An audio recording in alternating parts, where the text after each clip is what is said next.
Hey YouTube, Qualia here, bringing you all my Shadowverse Evolved Shadow Paladin Cardfight Vanguard collab deck profile.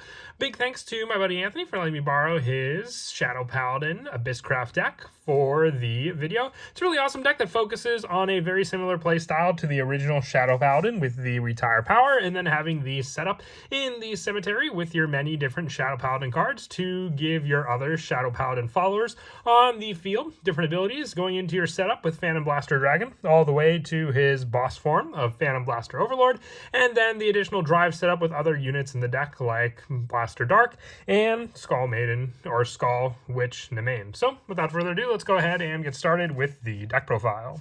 So we'll go ahead and start off with the actual main deck. Our amulet that we run for our starter is Full Bow. With the starting amulet, you can use it as your starting Vanguard. You can tap and bury this card to bury the top two cards of your deck.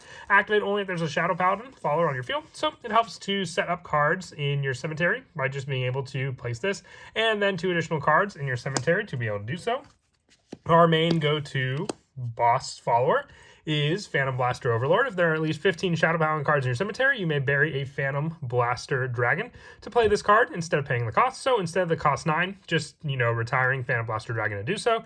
With Ward and Twin Drive, and on Fanfare, you can select an enemy follower on the field, destroy it, and draw 3 cards, so added power for the destruction and resource regain with a cost of 1 and discarding a Phantom Blaster Overlord. You can also give this follower +6 attack and +6 shield, making it a 12/12, so it can't attack sadly on the same turn, but having a 12k ward makes it all the more difficult for your opponent to get around this, and even if they can't reduce it, you'll be swinging for 12 on the following turn with that follower also. We're running the 2 copies of Skull Witch Nemain with a cost of 4 and 1 to give the follower drive. And on drive, they give this follower a +1/1. And look at the top 3 cards of your deck. Reveal a Shadow Paladin from among them, add to your hand, and bury the rest. And on Fanfare, select the enemy follower on the field and deal it 4 damage. So a pretty good 4-cost card for that added setup. And also just being able to use those resources to add to your hand on top of the deal damage to eliminate some of your opponent's followers also.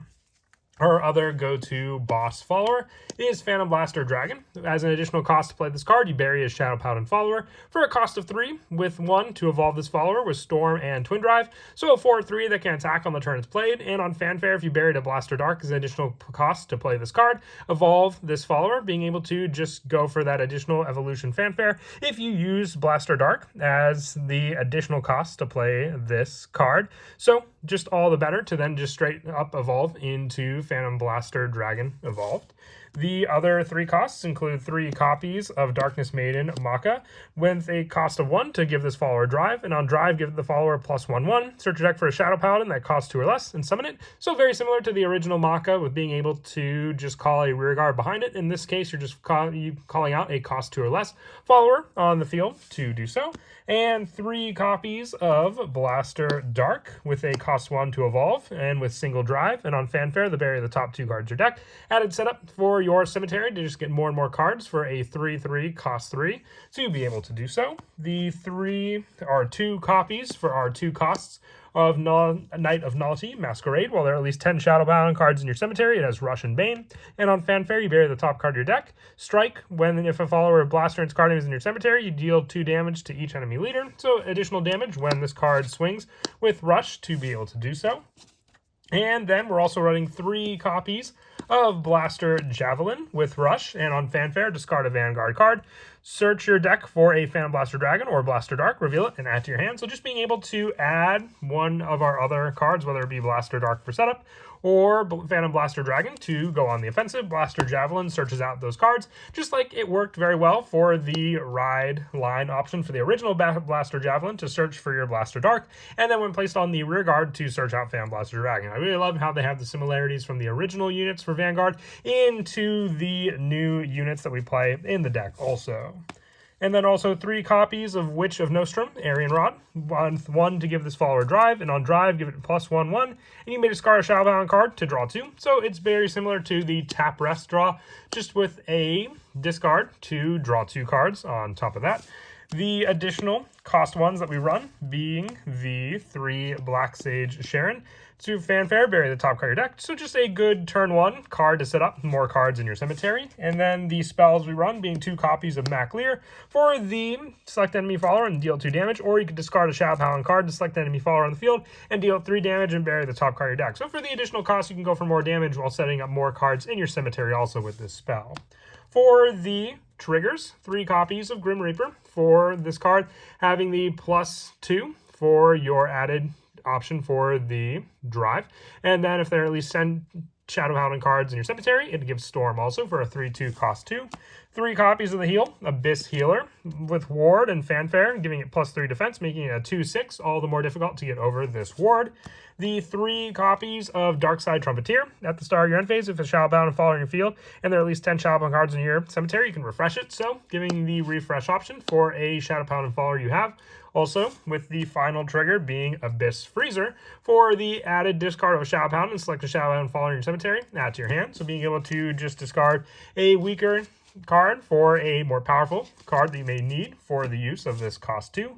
And then for the Evolve deck, we're running the 3 copies of Phantom Blaster Dragon Evolve with Storm and Twin Drive. On Evolve, you select an enemy follower on the field, and if there are at least 10 Shadow Paladin cards in your cemetery, destroy it. So this is the on-Evolve effect, all the better if you use Blaster Dark for the destruction play with this card, because then you'll have the additional free cost evolution, and on top of that, the Storm and Twin Drive with the additional 5/4 cost. And also the 3 copies of Blaster Dark Evolve with this card having single drive on Evolve, select an enemy follower on the field, deal it 3 damage. Then, if 1 or more damage for every 5 Shadow Paladin cards in your cemetery, all the better with the more and more setup, so making Blaster Dark a pretty good late game option to rely on as well in the deck.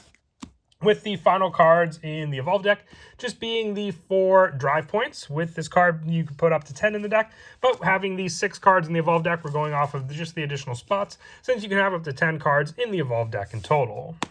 And then as for some of those plays to rely on in the deck, with the cost of 3 going for the Blaster Dark play, you could have the setup then for your Phantom Blaster Dragon. As an additional cost for this, you play the 3, retire Blaster Dark, then you can play out your Phantom Blaster Dragon, and then the additional cost to then evolve this follower. This counts as a special evolution, so you'll still have the same evolution if you wish for another card as well. So you could go potentially for the Blaster Dark evolution as well before the destruction of the card for the free Phantom Blaster Dragon play to then evolve right into that card. It's just the player preference at that point if you wish to do that combo move to be able to do so also. But that is it for the deck profile. I hope you all enjoy. Once again, big thanks to my buddy Anthony for letting me borrow the Shadow Paladin Abysscraft deck for the video. The Vanguard decks have definitely been a lot of fun for the different changes we bring to the Shadowverse Evolve card game. So if there are any other decks you'd like to see, definitely do let me know down in the comments below.